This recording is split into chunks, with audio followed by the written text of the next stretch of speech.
வாகனவியல் தமிழ். வணக்கம் ஃப்ரெண்ட்ஸ், நான் கோபிநாத். இது வாகனவியல் தமிழ் மெக்கானிக்கல் யூடியூப் சேனல். இந்த வீடியோவில் என்ன பார்க்க போகிறோம்னா, ஒரு எலக்ட்ரிக்கல் கம்ப்ளைண்ட் தான் பார்க்க போகிறோம். ஒரு பைக்கில் பார்த்தீங்கன்னா அடிக்கடி வந்து ஃபியூஸ் போயிட்டே இருக்குது. அது எப்படின்னு பார்த்தீங்கன்னா, சில வண்டியில் வந்து சாவி ஆன் பண்ணால் ஃபியூஸ் போவோம், சில வண்டியில் வந்து ரன்னிங்கில் போகும்போது ஃபியூஸ் போவோம். இந்த வண்டி பார்த்தீங்கன்னா சாவி ஆஃப்லேயே இருந்தால் கூட ஃபியூஸ் போயிடுது. எத்தனை ஃபியூஸ் மாற்றினாலும் உடனே ஃபியூஸ் போயிட்டே இருக்குது. இது எதனால் இந்த மாதிரி ஃபியூஸ் போகுதுன்னு சொல்லிட்டு தான் பார்க்க போகிறோம். கம்ப்ளைண்ட்டை கண்டுபிடிச்சி சால்வ் பண்ண போகிறோம். ஏன்னா வந்து சாவி ஆஃபில் இருக்கும்போது ஃபியூஸ் போகிறதுக்கான வாய்ப்பு ரொம்ப கம்மி. அந்த மாதிரி சாவி ஆஃபில் இருக்கும்போது ஃபியூஸ் போகுதுன்னா அது எதனால் போகுதுன்னு சொல்லிட்டு தெளிவாக பார்க்கலாம். ஓகே ஃப்ரெண்ட்ஸ், வீடியோக்குள்ள போகலாம். இப்போ இது பார்த்தீங்கன்னா ஒரு ஸ்ப்ளெண்டர் ப்ரோ வண்டி, செல்ஃப் ஸ்டார்ட் வண்டி தான், நார்மல் வண்டி தான், BS6 கிடையாது, BS4 தான். இப்போ இதில் வந்து சாவி ஆஃபில் தான் இருக்குது, நம்ம எதுவும் ஆன் பண்ணல, சாவி ஆஃபில் தான் இருக்குது. இப்போ நம்ம ஃபியூஸ் மட்டும் போட்டு பார்க்கலாம் பாருங்கள். இந்த பேட்டரி பக்கத்தில் இருக்கக்கூடிய 2 ஃபியூஸில் இந்த மெயின் ஃபியூஸை போட்ட உடனே ஃபியூஸ் போயிடுச்சு. இப்போ பார்த்தீங்கன்னா அந்த ஃபியூஸ் வந்து கட் ஆகிடுச்சு, உள்ள ஒரு கம்பி கட் ஆகிருக்கு. நான் வேறு ஃபியூஸ் போட்டு காட்டுறேன் பாருங்கள். இன்னொரு புது ஃபியூஸ் போடுறேன். ஃபியூஸ் போட்ட உடனே கட் ஆகிடுச்சு. இதுதான் கம்ப்ளைண்ட்டு. சாவி ஆஃபில் தான் இருக்குது, வண்டியை ஸ்டார்ட் கூட பண்ணல, ஃபியூஸை வச்ச உடனே ஃபியூஸ் கட் ஆகுது. இன்னொரு ஃபியூஸ் வைக்கிறேன் பாருங்கள், வச்ச உடனே ஃபியூஸ் காலி.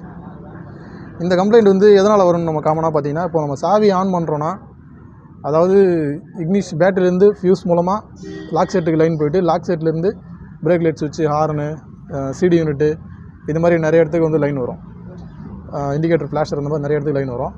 ஆனால் சாவி ஆஃபில் இருக்கும்போது பார்த்திங்கன்னா லைன் வந்து அவ்வளோ இடத்துக்குலாம் போகாது. சாவி ஆஃபில் இருந்தால் பிரேக் லைட் சுவிட்சுக்கு லைன் போகாது, இண்டிகேட்டர் ஃப்ளாஷர் லைன் போகாது, சிடி யூனிட்டுக்கு லைன் போகாது. இப்படி இருக்கும்போது ஃபியூஸ் அப்போ எதனால் போகுதுன்னு பார்க்கணும். சாவி ஆஃபில் இருக்கும்போது ஒரு வண்டியில் ஃபியூஸ் போகுதுன்னா, நார்மல் வண்டி டிஜிட்டல் மீட்டர் இல்லாத வண்டிகளில் பார்த்திங்கன்னா நம்ம எங்கேயுமே தேட தேவையில்லை, ஸ்ட்ரைட்டாக ஆர்ஆர் யூனிட் பக்கம் வந்துடலாம். ஏன்னா ஆர்ஆர் யூனிட்டில் தான் வந்து சாவி ஆஃபில் இருந்தாலும் லைன் போயிட்டே இருக்கும்.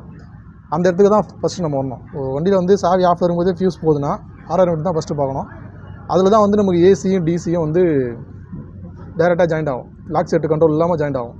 அதே வந்து டிஜிட்டல் மீட்டர் வச்ச வண்டி, இப்போ பல்சர் மாதிரியான வண்டிங்கெலாம் பார்த்திங்கன்னா சாவி ஆஃபில் இருந்தாலும் டிஜிட்டல் மீட்டருக்கு லைன் போயிட்டே இருக்கும். அந்த மாதிரி வண்டிகளில் டிஜிட்டல் மீட்ரு ஃபால்ட் ஸ்டார்ட் ஆகிருந்தாலும் ஃபியூஸ் போகும். இல்லை BS6ல் ECUலாம் பார்த்திங்கன்னா ECUக்கும் ஒரு லைன் வந்து சாவி ஆஃபில் இருந்தாலும் போயிட்டு இருக்கும். அது மாதிரி வண்டியில் ECU கம்ப்ளைண்ட் இருந்தாலும் ஃபியூஸ் போயிட்டே இருக்கும் சாவி ஆஃபில் இருக்கும்போது. நம்ம இது வந்து பார்த்திங்கன்னா BS6 கிடையாது, டிஜிட்டல் மீட்டர் இந்த வண்டியில் கிடையாது, நார்மல் ஸ்ப்ளெண்டர் ப்ரோ தான் இது. அப்போ இந்த வண்டியில் வந்து சாவி ஆஃபில் இருக்கும்போது ஃபியூஸ் போகுதுன்னா நம்ம ஆர்ஆர் யூனிட் தான் கம்ப்ளைண்ட். நம்ம என்ன பண்ணுறோம், ஆர்ஆர் யூனிட் சீட்டை கழட்டி ஆர்ஆர் யூனிட் செக் பண்ணி பார்த்தோம். இப்போ இதில் சீட்டை கழட்டி ஆர்ஆர் யூனிட்டை கழட்டி பார்த்தது என்னாச்சுன்னா, ஆர்ஆர் யூனிட்டுக்கு போகக்கூடிய லைனில் வந்து எலி கடிச்சு ஸ்டார்ட் ஆகிருக்கு.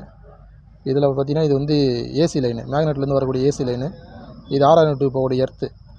இது ரெண்டுமே டச்சாக இந்த பக்கத்தில் டச்சாக இருக்குது. அதே மாதிரி ஆர்ஆர் யூனிட்லேருந்து பேட்டரிக்கு போகக்கூடிய அந்த லைனு, இந்த லைனும் பார்த்திங்கன்னா இந்த இடத்துல எலி கடிச்சு ஸ்டார்ட் ஆகிருக்கு. இது வந்து சேஸோடு டச் ஆகுது. இது ரெண்டும் இங்கே டச் ஆகுது ஆர்ஆர் யூனிட் சாக்கிட்டாண்ட. அதே மாதிரி இது சேஸில் டச் ஆகும்போது என்ன ஆகுனா, இது ரெண்டும் டச் ஆகலைன்னா நமக்கு ஃபியூஸ் போகிறதுக்கான வாய்ப்பு கம்மி. சாவி ஆன் பண்ணால் தான் ஃபியூஸ் போவோம். அதாவது இந்த க்ரீனும் இந்த எல்லோவும் டச் ஆகாமல் இருந்துச்சுன்னா சாவி ஆன் பண்ணால் மட்டும்தான் ஃபியூஸ் போகும். இது ரெண்டும் டச் ஆச்சுன்னா என்ன ஆகுனா, சாவி ஆன் பண்ணாமலே ஃபியூஸ் போயிடும். இப்போ அதுதான் கம்ப்ளைண்ட். 3 ஒயரை கடிச்சதால் தான் கம்ப்ளைண்ட் வந்திருக்கு. இப்போ நம்ம என்ன பண்ண போகிறோம், இந்த எல்லா ஒயரிங் பக்காவாக டேப் பண்ணி ஷார்ட் சர்க்யூட் ஆகாத அளவுக்கு ரெடி பண்ணிட்டு அதுக்கப்புறம் ஃபியூஸ் போதான் செக் பண்ணி பார்க்கலாம். இப்போ நம்ம அந்த வீக்காக இருக்கிற ஒயர்லாம் கட் பண்ணிட்டு மறுபடியும் ஜாயின் பண்ணணும்.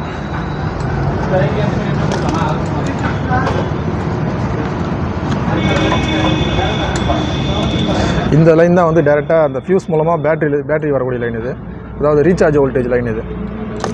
இந்த ஃபியூஸ் தான் நம்ம மெயினாக கட் ஆகுது. இது வந்து எப்படின்னா, இந்த ஒயர் வந்து 2ஆக பிரிஞ்சு ஒரு ஃபியூஸ் மூலமாக என்ன ஆகுனா பேட்டரிக்கும் லாக் செட்டுக்கும் போவோம்.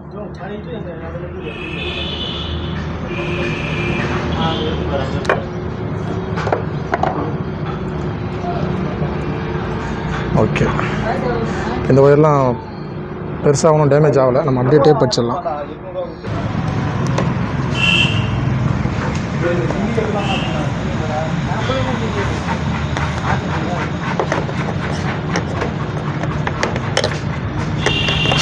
மெயினாக இந்த எலி கடிக்கிறதுனால தான் நம்ம பிரச்சனைலாம் வருது.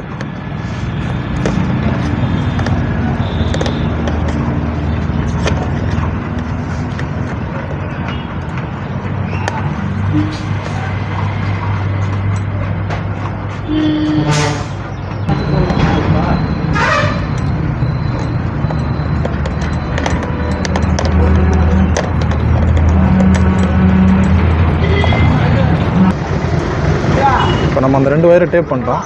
இந்த 2 மட்டும் ரொம்ப டேமேஜ், அதை மட்டும் கட் பண்ணி ஜாயின் பண்ணிக்கலாம்.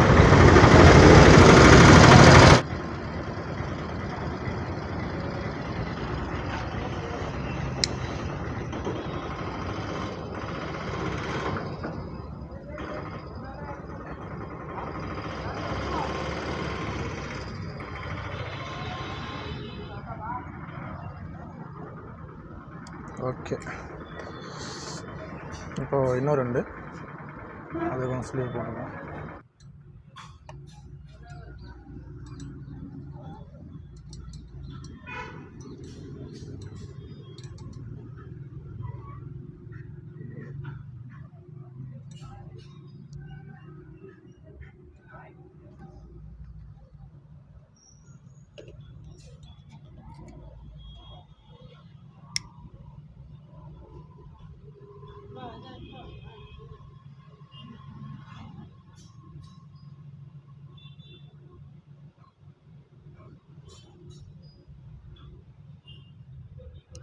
ஓகே, பக்காவாக ஜாயின் பண்ணிச்சு. இப்போ நம்ம அப்படியே எல்லாத்தையும் வச்சு டேப் அடிச்சிடுவோம்.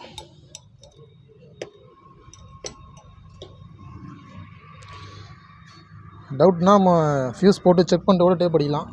நமக்கு ஒன்றும் டவுட்லாம் இல்லை, பக்காவாக இருக்கும். அதனால் நான் அப்படியே டேப் அடிச்சிக்கிறேன்.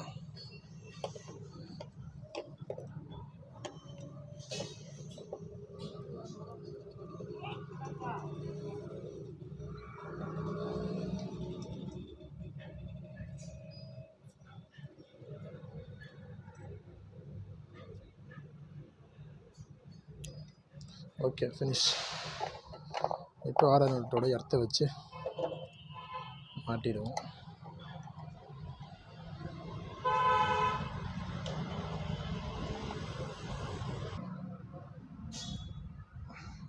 ஓகே, டைட் பண்ணியாச்சு.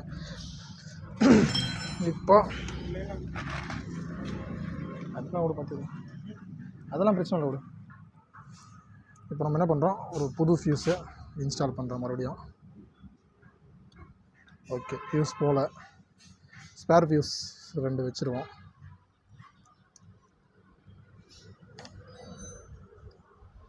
இப்போது நம்ம சாவி ஆன் பண்ணி ஃபியூஸ் போலான்னு செக் பண்ணிக்கலாம்.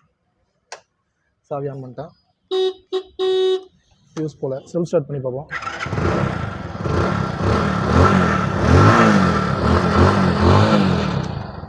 ஓகே, இப்போதைக்கு நமக்கு பக்காவாக இருக்குது. ஃபியூஸ் எதுவும் போல். பேட்டரியை கரெக்டாக சார்ஜ் ஆகுதான் செக் பண்ணோம். ரெட்டிபர் வந்து எதாவது ஷார்ட்டாக இருக்கான்னு பார்க்கணும். அப்படி இப்போ நமக்கு ஐட்லிங்கில் பார்த்தீங்கன்னா 13 வோல்ட் வருது. ரைஸ் பண்ணு.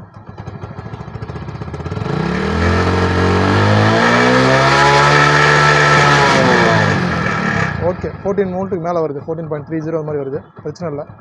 ஆர்ஆர்எட் கரெக்டாக வேலை செய்யுது. நமக்கு ஃபியூஸும் போல், ரீசார்ஜும் கரெக்டாக ஆகுது. ஒரு ப்ராப்ளத்தை கண்டுபிடிச்சி சால்வ் பண்ணிட்டோம். அதாவது நமக்கு வந்து சாவி ஆன் பண்ணாமலே ஃபியூஸ் போகுதுன்னா மெயினாக ஆர்ஆர்எட் தான் பார்க்கணும்.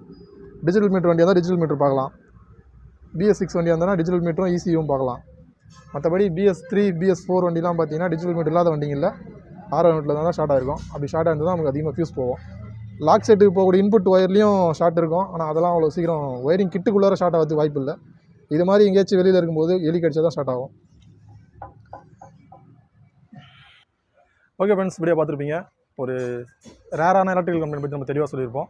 கண்டிப்பாக வீடியோ பயனுள்ளதாக இருக்கும்னு நினைக்கிறேன். வீடியோ பிடிச்சா லைக் பண்ணுங்கள். வீடியோ சந்தேகம், குறைகள், தவறு இருந்தாலும் கமெண்ட்டில் சொல்லுங்கள். நம்ம சேனல் பிடிச்சா சப்போர்ட் பண்ணி சப்ஸ்கிரைப் பண்ணுங்கள். Thank you friends.